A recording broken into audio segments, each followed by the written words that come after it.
Hi, everyone. Welcome to Mini Scroll, the daily internet culture podcast, bringing you the biggest stories from social media, the creator economy, and the digital space every Monday through Thursday.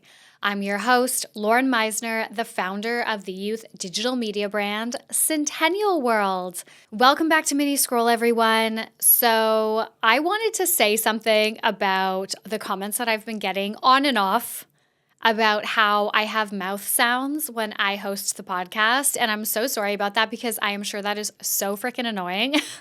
But it's really weird because I never had those comments in like the 4 years that I co-hosted it with Jordy. So over the last few months, I've been trying to figure out why. Like I wasn't sure if it was my equipment. I wasn't sure if being in this new studio, it's much quieter. So the mics are picking up smaller sounds, which I think is probably part of it. In our previous studio, it was in my house. We didn't even have double glazed windows, so the audio wasn't as crisp, I would say, as it is now. But I've been deep in the forums trying to figure it out, and I found this one comment that said it could be because you are speaking too directly into the microphone as opposed to speaking over top of it or at like a different angle. So I've angled my mic up instead of directly at me because I did realize that before I changed studios, the mic actually used to be secured somewhere completely different, and I think the mics were actually angled differently. So I'm hoping that this will help, but please know I'm on a journey to solve this problem. I don't want that to be the reason why people can't listen to the podcast or don't listen to the podcast.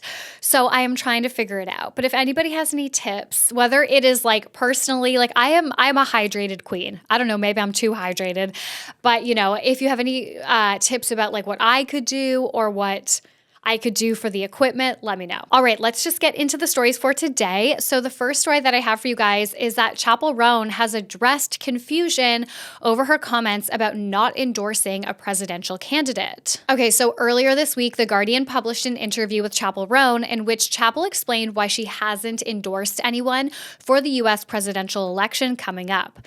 In the interview, she said, "I have so many issues with our government in every way. There are so many things that I would want to change, so I don't feel pressured to endorse someone.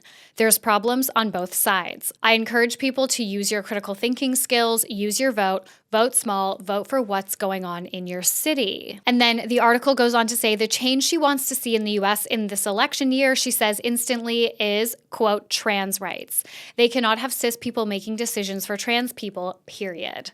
Okay, so over the last 24 hours, the statement about her saying there's problems on both sides has gone so viral, and there's been tons of people expressing how surprised they were that she didn't endorse, obviously, Kamala Harris, not Donald Trump, and their disappointment that she kind of had this seemingly wishy-washy statement. So now Chappell has responded in a TikTok. I have encouraged people to use critical thinking skills, learn about what they're voting for, learn about who they're voting for, and ask questions, and it's being completely taken out of context, per usual. There is nuance to what I say in interviews. If you read my full interviews, if you literally know anything about me and for what I stand for, you know that this is not lip service, this is not virtue signaling, that my actions have always paved the way for my project and the people who really know me.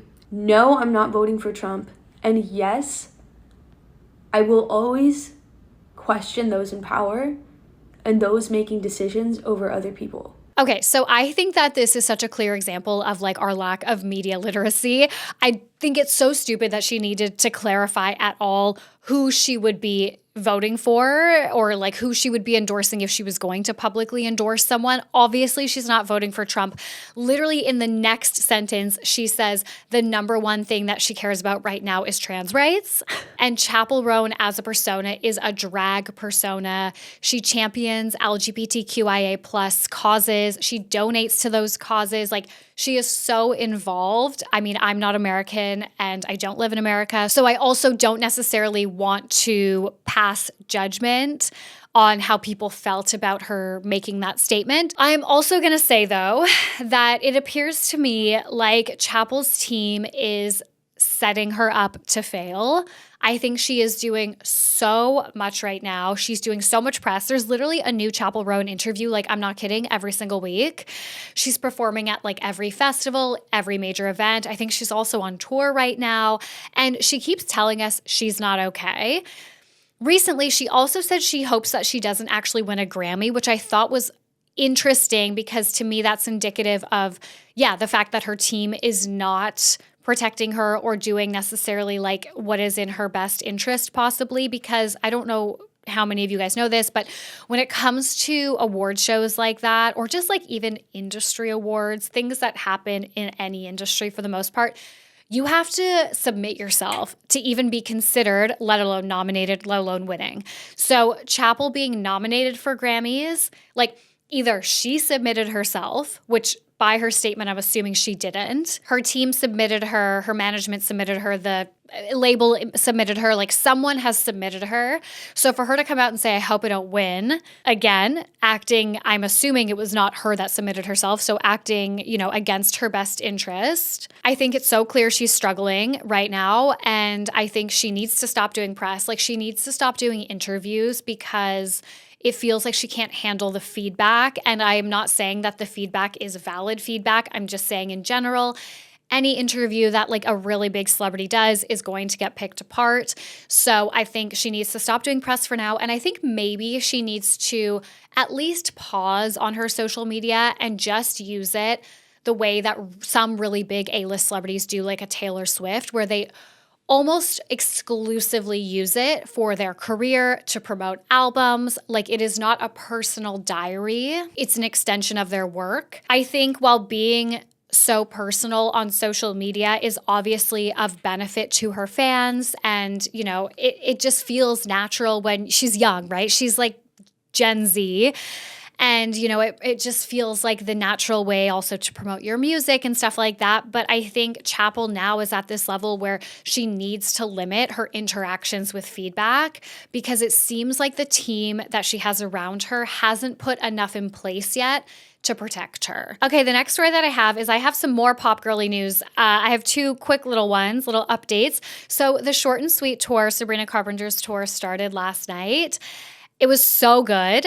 Oh my God, like I was watching all the clips on TikTok. Annabelle was like, did you see it? And I was like, no, I haven't seen it at all. And then of course, as soon as she said it, I just keep seeing it now. It's everywhere. It's so good. And I saw a tweet that I'm very interested to hear you guys' feedback on. So it was like, it's so impressive. This is paraphrasing, but it was like, it's so impressive that Sabrina Carpenter has managed to have this like really sexy persona and sing kind of in like a vulgar-ish way about sex, while being like for the girls and not relying on that like male sex appeal for her career. And I would love to hear your opinions on how she's done that and why that is. I think my best running theory so far is, number one, she's been in this game for so long, so she's had so many different eras, and she's built that female fan base because she's been in the industry for so long. So just naturally she has a big female fan base. And I think maybe two, her current era is kind of like a caricature of very overt femininity, and it like celebrates femininity more so than it celebrates sex, or like being sexual. It more so celebrates like being fierce in your femininity, and it's almost like Barbie. I kind of see it like that. So that is my other running theory. And the other news that I have is that Addison Rae came out at the Sweat Tour with Charli XCX and Troye Sivan, and they all sang Diet Pepsi. And it was so good. And I just love this for all of them, but I love it for Addison. And I'm so excited to see what she releases next, what she does next. Okay, the last story that I have for you guys is that Marques Brownlee is getting dragged on his iPhone review video for promoting his new app in the video, at the start of the video. So we all know Marques is the biggest YouTube review, like tech channel, basically. He's, I would say, like the most famous on boy internet probably. He posted his iPhone 16 review, and he started by saying that he's like so excited because this coincides with the launch of his new app called Panels. He said they've been working on panels for a long time. It's a wallpaper app. And he said that he's like really known for his wallpapers. And I didn't know this about him, but I guess he always has these like cool custom wallpapers in a lot of his videos, whether it's like on his phone or on his desktop, whatever. And when you go to Google search his name, that's always one of the top search results is like, where does he get these wallpapers? So he basically created an app where you can get these wallpapers. So it's a free app. I downloaded it. I tried it out. You get to pick the artists, like the vibes of the artists, and it curates a feed for you where you can scroll through and pick different wallpapers based on the artists that you like. And some of them are paid collections, but some of them are free, just like if you had Canva versus like Canva Pro. And you can also pay for a $50 a year subscription, which basically means that it will be ad free. And I'm not sure if that includes like free collections, like if the paid collections you then also get for free. But either way, you don't get ads. So I suppose I didn't see an ad, but I don't know. It could be different in Australia. I find that a lot of the tech that rolls out here won't have ads. Like even the podcast, like there was a lot of podcasts that I listened to for years where they would say they were going on an ad break, but there would be no ad that played because the company that they were with, like the network that they were with, didn't have a programmatic ads team here in Australia yet. So I don't know if it's just going to like roll out later for us or whatever. But yeah, anyways, when you scroll through, I guess there will be ads on the feed of like where you can pick the wallpaper. So he is getting absolutely roasted for this app and for asking people to pay $50 a year for this like subscription. Again, access to the wallpapers is free. You don't have to pay for this app and you can get free wallpapers. Like you don't have to pay a subscription. You don't have to pay for the wallpapers, but his comment section is crazy. So I'm going to read some of the top comments. Someone says, it's a rare occurrence, but MKB is actually getting cooked in his own comment section. Someone else says, no one's paying $50 a year for a regular wallpaper app, lil bro. Someone else says, this update is so incremental that people are just ignoring the phone and making fun of your app. I think this is so interesting. I think it's indicative of how we feel about influencers at this current moment. And of course, the cost of living crisis. Because back in the day, you know, and maybe this is just because it's different corners of the internet, but like back in the day, we used to pay $50 for like an eyeshadow palette launched by Jaclyn Hill or whatever, right? Like by any like beauty guru, like $50 for a product that you can use unlimitedly is unlimitedly. Yeah, that sounds like a word. Sometimes I say things on the podcast and I'm like, did I actually go to university? Like, how do I not know if that's a word or not? Whatever. Like, it's an unlimited use. You can use it all the time. It never expires. You know, like that sounds like a fine deal, you know? And I get it's not a tangible product the way that like an eyeshadow palette is. You are paying $50 for a digital product. And I mean, maybe it's like too similar to like the NFT discourse. But, you know, I think paying $50 for a piece of art, like you're paying for an artist's work, and that seems to be quite important with this app. He says that he's worked with all these different artists to create the wallpapers. They're splitting the profits 50-50 with the artists. So, you know, he's trying to do it quite ethically. And I just feel like in the realm of influencer products, like this is not a scam. This is a very sleek app. I was using it, like I said. The design is amazing. It works so well. The functionality is amazing. I have downloaded apps, you guys, by influencers in the past that like honestly barely work. But again, I understand the cost of living crisis, and it feels like for something like a wallpaper where you can like genuinely get free wallpapers all over the internet, I understand. People are just highly sensitive to literally the cost of living. Like to anything that costs money right now, it's just like a slap in the face, and I get it, but I don't see this as so different from other services.